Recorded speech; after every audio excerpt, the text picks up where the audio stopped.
गौरी पुत्र गणेश भगवान की जय। जय श्री कृष्ण। राधे राधे। नंद के आनंद भयो, जय कन्हैया लाल की। प्रिय भक्तजनों, आप सभी को श्री कृष्ण जन्माष्टमी की ढेरों शुभकामनाएं। भगवान श्री कृष्ण जी की कृपा आप और आपके समस्त परिवार पर सदैव बनी रहे। भक्तजनों, श्री कृष्ण जन्माष्टमी का व्रत भाद्रपद मास के कृष्ण पक्ष की अष्टमी को किया जाता है। कृष्ण जन्माष्टमी को भगवान श्री कृष्ण के जन्मोत्सव के रूप में मनाया जाता है। भगवान श्री कृष्ण जी का जन्म भाद्रपद मास के कृष्ण पक्ष की अष्टमी बुधवार को रोहिणी नक्षत्र में अर्धरात्रि के समय वृष के चंद्रमा में हुआ था और इस व्रत को करने तथा इसकी कथा को सुनने से पापों का नाश होता है और सुख सौभाग्य में वृद्धि होती है। तो भक्तजनों, आज हम इस वीडियो में भगवान श्री कृष्ण जन्माष्टमी की बड़ी ही दुर्लभ कथा को सुनेंगे। तो आप सभी भक्तजन इस कथा को बड़ी ही श्रद्धा, ध्यान पूर्वक और प्रसन्न चित्त मन से पूरा अवश्य सुनिएगा। तो सभी प्रेम से बोलिए, भगवान श्री कृष्ण जी की जय। राधे राधे। भक्तजनों, जन्माष्टमी की कथा सुनने से पहले आइए सुनते हैं यशोदा माता और बाल गोपाल की बड़ी ही सुंदर कथा। एक बार की बात है, यशोदा माता प्रभु श्री कृष्ण जी की शैतानियों से तंग आ गई और छड़ी लेकर भगवान श्री कृष्ण जी की ओर दौड़ी। और जब प्रभु ने अपनी मैया को क्रोध में देखा तो वह अपना बचाव करने के लिए भागने लगे और भागते भागते श्री कृष्ण जी एक कुम्हार के पास पहुँचे। लेकिन कुम्हार तो अपनी मिट्टी के घड़े बनाने में व्यस्त था। लेकिन जैसे ही कुम्हार ने भगवान श्री कृष्ण जी को देखा तो वह बहुत प्रसन्न हुआ और कुम्हार जानता था कि श्री कृष्ण साक्षात परमेश्वर हैं। तब प्रभु ने कुम्हार से कहा कि हे कुम्हार, आज मेरी मैया मुझ पर बहुत क्रोधित है। मेरी मैया छड़ी लेकर मेरे पीछे पीछे आ रही है। आप मुझे कहीं पर छुपा लो। तब कुम्हार ने श्री कृष्ण जी को एक बड़े से मटके के नीचे छुपा दिया। तब कुछ ही क्षणों में माता यशोदा भी वहां पर आ गईं और कुम्हार से पूछने लगी, क्यों रे कुम्हार, तूने मेरे कन्हैया को कहीं देखा है क्या? तब कुम्हार ने कह दिया कि नहीं माता, मैंने आपके कन्हैया को कहीं नहीं देखा है। और भगवान श्री कृष्ण जी ये सारी बातें बड़े से घड़े के नीचे छुपकर सुन रहे थे और मैया तो वहां से चली गई। तब भगवान श्री कृष्ण जी कुम्हार से कहते हैं, हे कुम्हार, यदि मैया चली गई हो तो मुझे इस घड़े से बाहर निकालो। तब कुम्हार बोला, ऐसा नहीं है प्रभु, पहले मुझे 84 लाख योनियों के बंधन से मुक्त करने का वचन दो। और तब भगवान मुस्कुराए और कहा, ठीक है, मैं तुम्हें 84 लाख योनियों से मुक्त करने का वचन देता हूँ। अब तो तुम मुझे बाहर निकालो। तब कुम्हार कहने लगा, मुझे अकेले नहीं प्रभु जी, मेरे परिवार के सभी लोगों को भी 84 लाख योनियों के बंधन से मुक्त करने का वचन दो, तो मैं आपको इस घड़े से बाहर निकालूंगा। तब प्रभु जी कहते हैं, चलो ठीक है, उनको भी 84 लाख योनियों के बंधन से मुक्त होने का मैं वचन देता हूँ। अब तो तुम मुझे घड़े से बाहर निकालो। लेकिन अब कुम्हार कहता है, बस प्रभु जी, एक विनती और है, उसे भी पूरा करने का वचन दे दो तो मैं आपको घड़े से बाहर निकाल दूंगा। तब भगवान बोले, वह भी बता दो, क्या कहना चाहते हो? तब कुम्हार कहने लगा, प्रभु जी, जिस घड़े के नीचे आप छुपे हो उसकी मिट्टी मेरे बैलों के ऊपर लाद के लाई गई है। मेरे इन बैलों को भी 84 के बंधन से मुक्त करने का वचन दो।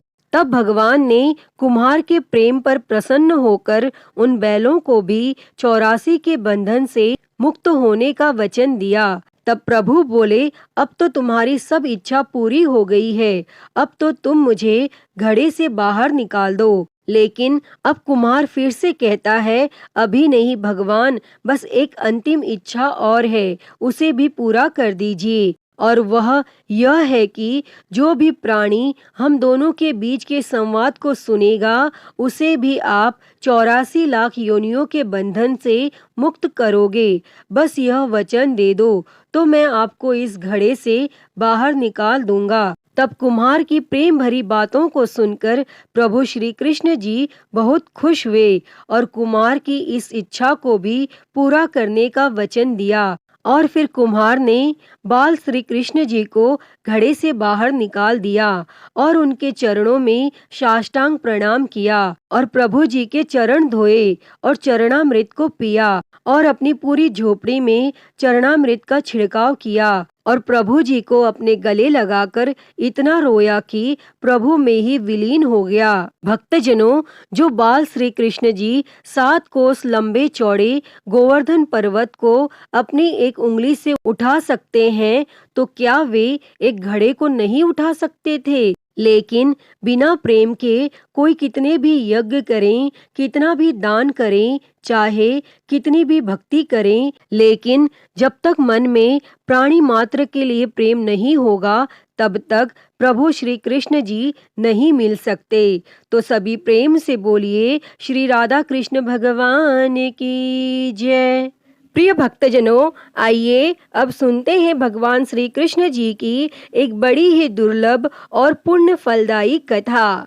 तो सभी प्रेम से बोलिए वृंदावन बिहारी लाल की जय। एक समय ब्रजभूमि में भगवान श्री कृष्ण के एक परम भक्त कुंभन दास रहते थे। कुंभन दास का एक पुत्र रघुनंदन था और कुंभन दास हर वक्त श्री कृष्ण की भक्ति में लीन रहते थे और पूरे नियम से भगवान की पूजा और सेवा किया करते थे और वे उन्हें छोड़कर कहीं नहीं जाते थे ताकि उनकी सेवा में कोई कमी न आए। और एक दिन वृंदावन से उनके लिए भागवत कथा करने का न्योता आया तो पहले तो कुंभन दास ने मना कर दिया, लेकिन कुछ सोच विचार कर बाद में वे कथा में जाने के लिए तैयार हो गए और उन्होंने सोचा कि भगवान की सेवा की तैयारी करके वे रोजाना कथा करके वापस लौट आएंगे और जिससे भगवान की सेवा नियम से हो सकेगी और यह सेवा टूटेगी नहीं। तब उन्होंने अपने पुत्र को समझा दिया कि वे भोग तैयार कर चुके हैं और उन्हें बस समय पर ठाकुर जी को भोग लगाना है और इसके बाद वे प्रस्थान कर दिए और कथा वाचन के लिए चले गए।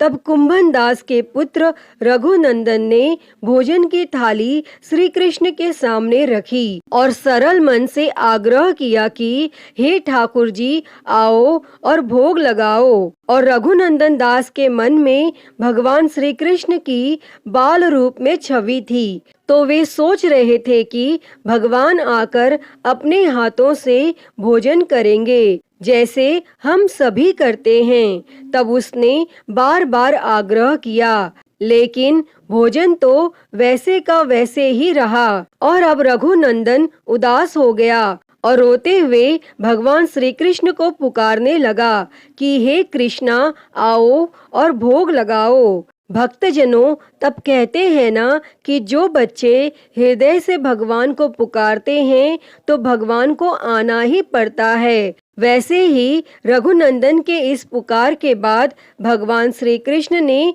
बालक का रूप धर लिया और भोजन करने बैठ गए। और जब कुंभन दास ने घर में आकर रघुनंदन से प्रसाद मांगा तो उसने कह दिया कि ठाकुर जी ने तो सारा प्रसाद, सारा भोजन खा लिया, मैं आपको प्रसाद कहाँ से दूं?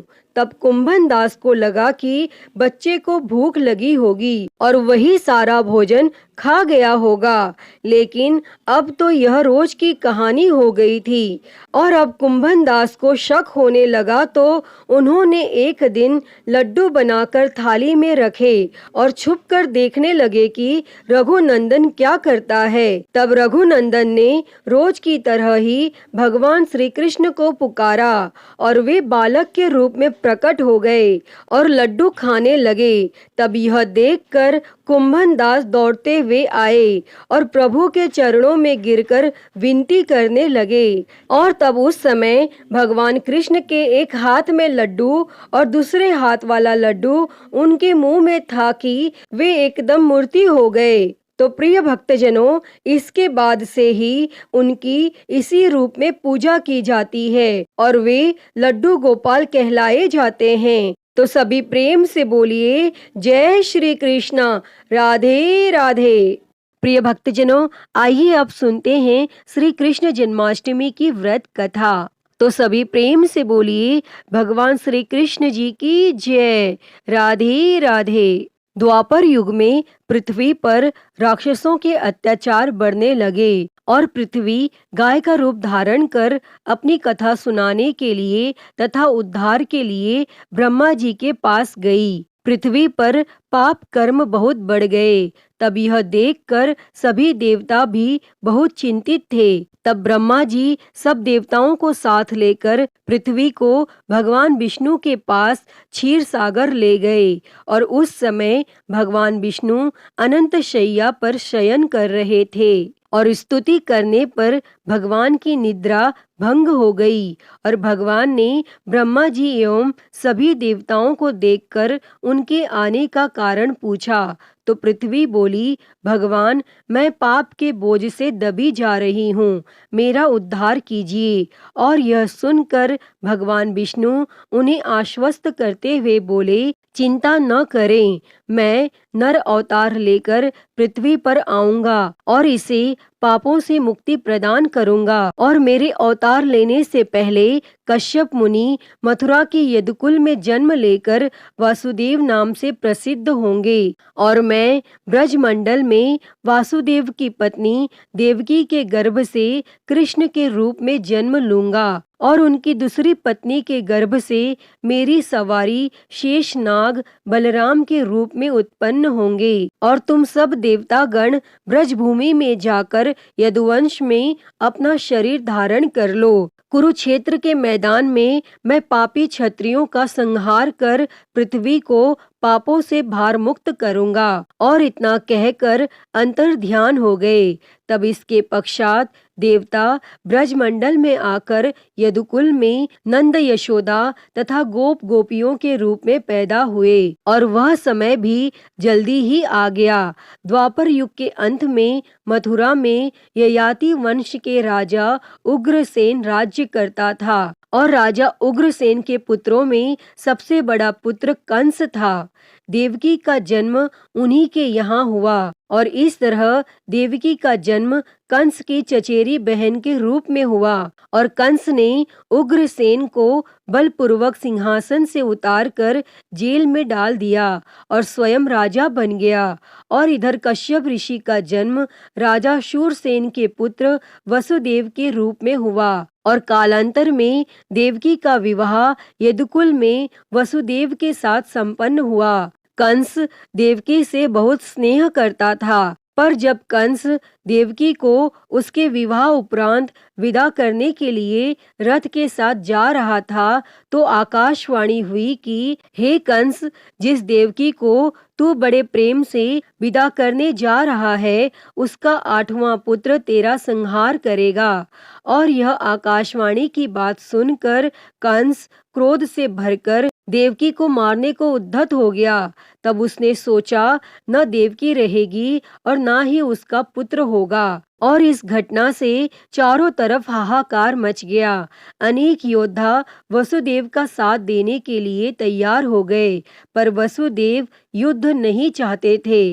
वासुदेव जी ने कंस को समझाया कि तुम्हें देवकी से तो कोई भय नहीं है, देवकी की 8वीं संतान मैं तुम्हें सौंप दूंगा और तब तुम्हारे समझ में जो आए उसके साथ वैसा ही व्यवहार करना। तब उनके समझाने पर कंस का गुस्सा शांत हो गया और वसुदेव जी झूठ नहीं बोलते थे और कंस ने वसुदेव जी की बात स्वीकार कर ली, पर उसने वसुदेव और देवकी को कारागार में बंद कर दिया और सख्त पहरा लगवा दिया। तत्काल नारद जी वहां पहुंचे और कंस से बोले कि यह कैसे पता चला कि 8वां गर्भ कौन सा होगा, गिनती प्रथम से या अंतिम गर्भ से शुरू होगा। तब कंस ने नारद जी के परामर्श पर देवकी के गर्भ से उत्पन्न होने वाले समस्त बालकों को मारने का निश्चय कर लिया। और जैसे ही देवकी ने प्रथम पुत्र को जन्म दिया, वसुदेव ने उसे कंस के हवाले कर दिया और कंस ने उसे चट्टान पर पटककर मार डाला। और इस प्रकार एक एक करके कंस ने देवकी के 7 बालकों को निर्दयता पूर्वक मार डाला। और भाद्रपद के कृष्ण पक्ष की अष्टमी को रोहिणी नक्षत्र में श्री कृष्ण का जन्म हुआ और उनके जन्म लेते ही जेल की कोठरी में प्रकाश फैल गया और वासुदेव देवकी के सामने शंख, चक्र, गदा एवं पद्मधारी चतुर्भुज भगवान ने अपना रूप प्रकट कर कहा, अब मैं बालक का रूप धारण करता हूँ। तुम मुझे तत्काल गोकुल में नंद के यहाँ पहुँचा दो और उनकी अभी अभी जन्मी कन्या को लाकर कंस को सौंप दो। और तत्काल ही वसुदेव जी की हथकड़ियाँ खुल गईं और दरवाजे अपने आप खुल गए, पहरेदार सो गए। तब वासुदेव जी भगवान श्री कृष्ण को सूप में रखकर गोकुल को चल दिए और रास्ते में यमुना श्री कृष्ण के चरणों को स्पर्श करने के लिए बढ़ने लगी। तब भगवान ने अपने पैर लटका दिए। चरण छूने के बाद यमुना घट गई और वासुदेव जी ने यमुना पार कर गोकुल में नंद के यहाँ गए और बालक कृष्ण जी को यशोदा जी के बगल में सुलाकर कन्या को लेकर वापस कंस के कारागार में आ गए और जेल के दरवाजे पूर्वतः बंद हो गए और वासुदेव जी के हाथों में हथकड़ियां पड़ गईं और पहरेदार जाग गए। तब कन्या के रोने पर कंस को खबर दी गई। तब कंस ने कारागार में जाकर कन्या को लेकर पत्थर पर पटक कर मारना चाहा, परंतु वह कंस के हाथों से छूटकर आकाश में उड़ गई और देवी का रूप धारण कर बोली, हे कंस, मुझे मारने से क्या लाभ? तेरा शत्रु तो गोकुल में पहुंच चुका है। और यह दृश्य देखकर कंस हतप्रभ और व्याकुल हो गया।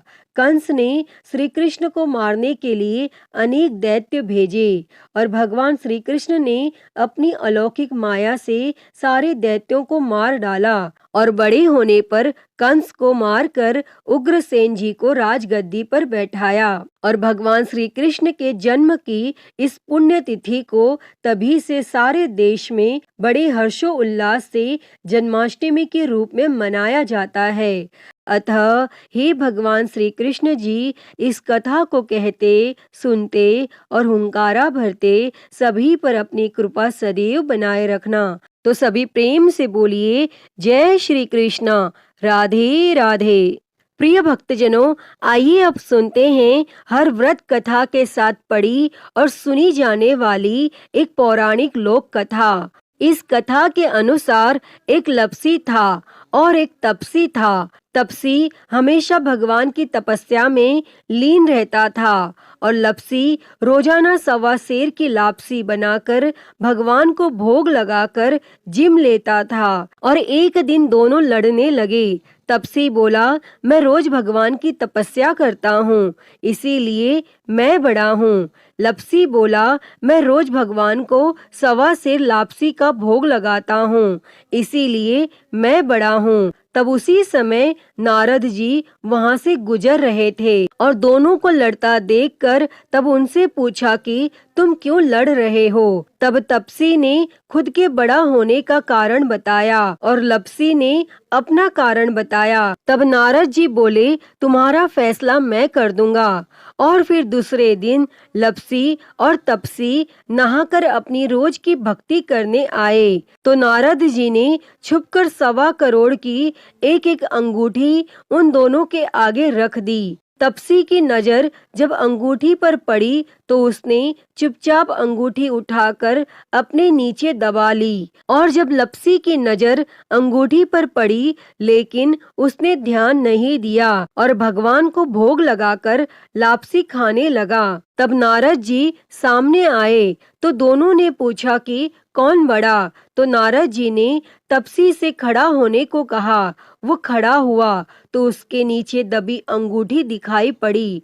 तब नारद जी ने तपसी से कहा, तपस्या करने के बाद भी तुम्हारी चोरी करने की आदत नहीं गई, इसीलिए लपसी बड़ा है और तुम्हें तुम्हारी तपस्या का कोई फल भी नहीं मिलेगा। तब तपसी शर्मिंदा होकर माफी मांगने लगा। तब उसने नारद जी से पूछा, मुझे मेरी तपस्या का फल कैसे मिलेगा? तब नारद जी ने कहा, यदि कोई गाय और कुत्ते की रोटी नहीं बनाएगा तो फल तुझे मिलेगा। यदि कोई ब्राह्मण को भोजन करवाकर दक्षिणा नहीं देगा तो फल तुझे मिलेगा। यदि कोई साड़ी के साथ ब्लाउज नहीं देगा तो फल तुझे मिलेगा। यदि कोई दिए से दिया जलाएगा तो फल तुझे मिलेगा। और यदि कोई सारी कहानी सुने लेकिन तुम्हारी कहानी नहीं सुने तो फल तुझे मिलेगा। और उसी दिन से हर व्रत कथा कहानी के साथ लपसी तपसी की कहानी भी सुनी और कही जाती है। प्रिय भक्तजनों, तो मैं उम्मीद करती हूँ कि आपको आज की ये कथा पसंद आई होगी और अगर वीडियो अच्छी लगी हो तो इसे लाइक करें, ज़्यादा से ज़्यादा शेयर करें और कमेंट बॉक्स में राधे राधे लिखना ना भूलें और हरिहर भक्ति चैनल को सब्सक्राइब कर नोटिफिकेशन बेल को ज़रूर ऑन कर लें। हर हर महादेव। धन्यवाद।